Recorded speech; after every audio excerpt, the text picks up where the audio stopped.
So the first thing here, I've got a screen capture of my phone so I can easily show you guys these settings. The first one is going to be your screen resolution. For some reason, the screen resolution on this phone is not set at max resolution. So in order to change this, we're going to go down, go to my notification pane. I'm going to go to settings here, scroll down to display, and then at the very bottom, there's a screen resolution setting. And for some reason, shipped out of the box, this is set to high resolution 1008 by 2244. And you know, we got this brand new awesome phone, we might as well have the screen resolution at max. Now keep in mind that this is going to use a little more battery power, but you might as well get what you pay for, right? And then the other thing, I think this one actually is turned on by default, but just make sure your smooth display is set to on. This will make the screen much more smooth, animations and everything. It's going to be at 120 Hertz rather than 60 Hertz. It's going to make everything just look way nicer on the screen. All right, the next tip and trick I've got is turning on the battery percentage. By default, this just ships without it. So it's kind of hard to tell like where your battery actually is because it's just going to show you this bar. So in order to change this, we're going to be going back into settings. Going to go to battery, and then about halfway down the page here, there's a setting called battery percentage. And we're going to go ahead and turn that on, and you can see that the battery percentage shows in the top. All right, and the next setting you might want to turn on that's set by default. This is going to be all personal preference, but me personally, I like to have 5 icons across on the bottom row and then 5 up. So in order to do that on your launcher, what we're going to have to do is we can long press on any open space on the screen and then go to wallpaper and style. And if we scroll down here, we can see right here app grid. We can change this to 5 by 5 because default it ships as 4 by 5. So I'm going to set it to 5 by 5. Go back home. Now I've got my icons the way I want it. I prefer 5 by 5 because I can put more apps on there and I can still have my huge clock. And if for some reason that setting is not showing up, this is something that I figured out I had to do because I've had Pixel phones in the past and I could not get this setting to show. So what I had to do was go into my settings, go to apps, and then go to default apps. And you want to change your launcher. For some reason, the phone might ship without a launcher checked. So you want to hit this and then change it to your preferred launcher. I'm just using the stock Pixel launcher. And then once you do that, you'll want to go in and force close your settings window if it was open, the wallpapers and styles. So just swipe that away. If I can get it to go, there we go. Swipe that away, and then once you do that and you long press and you go back in your wallpapers and styles and you go down, you should now see this setting if you're having issues with it.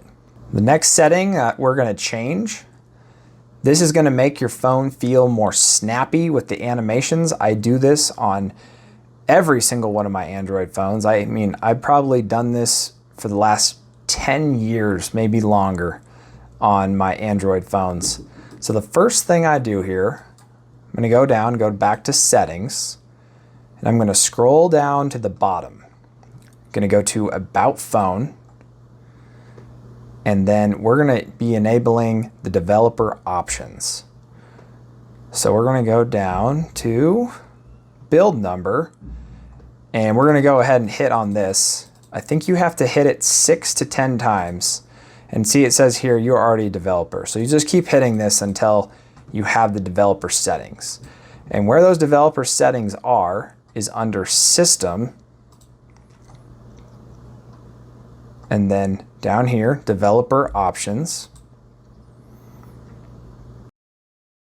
And then it's fairly far down the page. I always have to look for it. But it's just called Animations. And there's 3 different options we're going to change. Oh, here we go.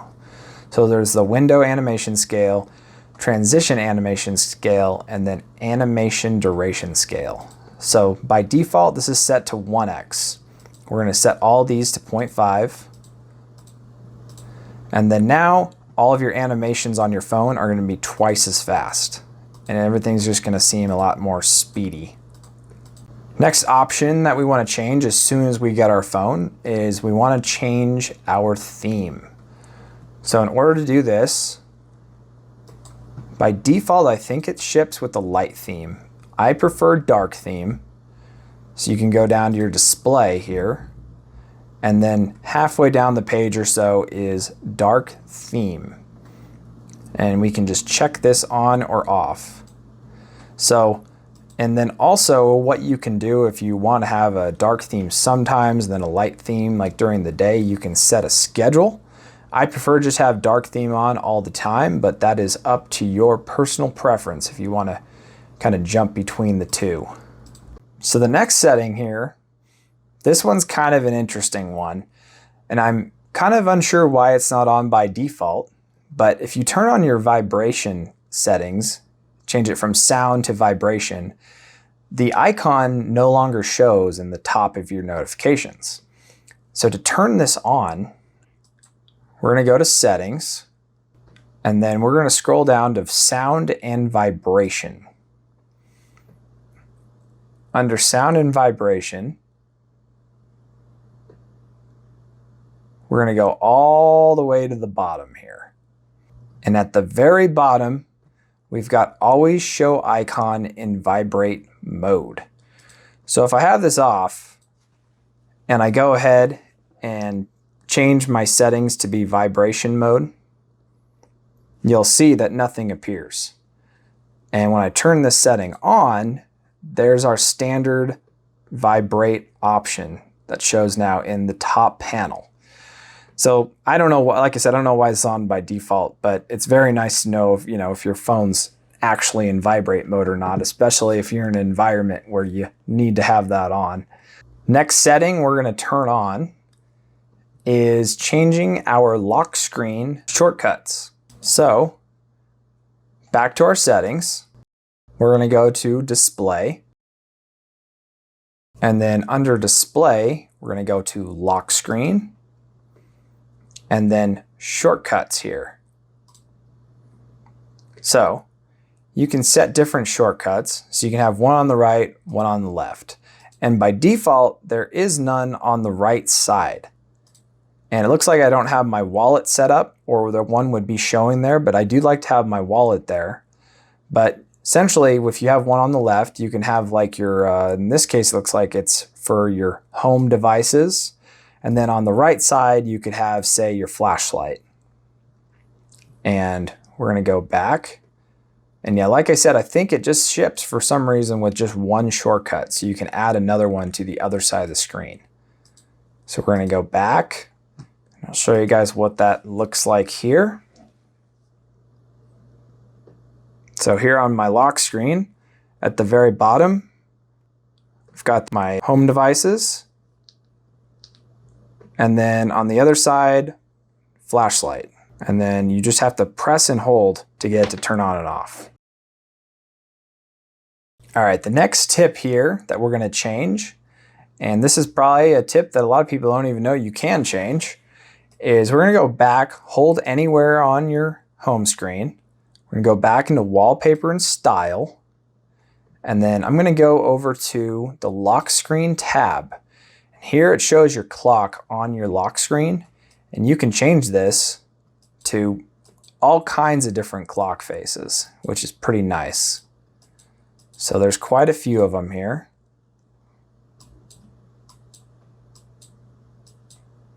I'm just going to go ahead and go with something like this, kind of simple. And then I'm going to go to clock and color size. And here you can change your color, which is pretty cool. So you can, I could have it as like a bright orange or a green. Or there we go. That looks pretty nice. And then instead of having it being a dynamic one, you can also change it to be like a small clock to make it a little more subtle if you like that. But otherwise, you can have it as the big clock in the center of the screen. We're gonna head back here and I'll show you guys what that looks like on my lock screen. So that looks pretty cool. And anyway, so you can change all the colors and the style of your clock on your lock screen, which is pretty cool. Next feature that is turned off by default that you might want to turn on as soon as you get your phone. I'm going to go to my settings and I'm going to go down to notifications. And then at the top here, we've got an option called notification history. This is pretty new as of some of the newer versions of Android, but by default, this is turned off. So we can essentially, if we miss a notification, we can go back to this history panel if you have this on, and then you'll see all of your notifications here. I just swiped them away from turning it off, but as soon as new notifications start coming in, this will populate. Next setting that's turned off again by default for some reason, we're gonna go back into our notification panel, and back here in the notifications, there's a setting that's at the very bottom that's called Allow Notification Snoozing. This is also a pretty new feature in Android, but essentially if you have a notification that comes in and you don't have time to take care of it, but you can probably take care of it in say like an hour or so, you can turn on a snooze function. So if we have this turned on, and I don't have any recent notifications unfortunately, but what will happen is underneath the notification, you'll see a button that says to snooze. So you can essentially hit that and then handle the notification later on down the road. And the final setting that we're gonna change is to change your back gesture sensitivity. For me personally, I found that the side back functions was a little too high. So if I'm in like my web browser here and I'm pulling on the side of the screen, I noticed that the area to pull it was pretty large initially. So I've already changed this, but I think originally it goes out to about here. And it caused me to accidentally go back when I didn't want to go back if I was trying to like swipe on an app or something. So in order to change this, we can go down back to settings and we're going to go down to display and then navigation mode. And then you got your gesture navigation. So if you have gesture navigation, this will apply to you. If you use the 3 buttons, then this setting's not gonna apply to you. So we're gonna go hit the settings cog right here. And then right here, the way this thing shipped for me was with it on high. And that was causing me to accidentally go back in apps that I didn't mean to go back. I kept hitting it accidentally on the side. So I ended up changing this to be closer to the center spot, and that was a night and day difference for the way I use my phone. So anyway, that'll do it for this video. I've got another one coming down the pipeline, some tips and tricks that are like some more advanced tips and tricks for the Pixel phone. If you guys like this kind of content, consider subscribing to the channel. If you guys have any questions or comments, let me know down below, or any tips and tricks you'd like to share. And as always, have a wonderful day.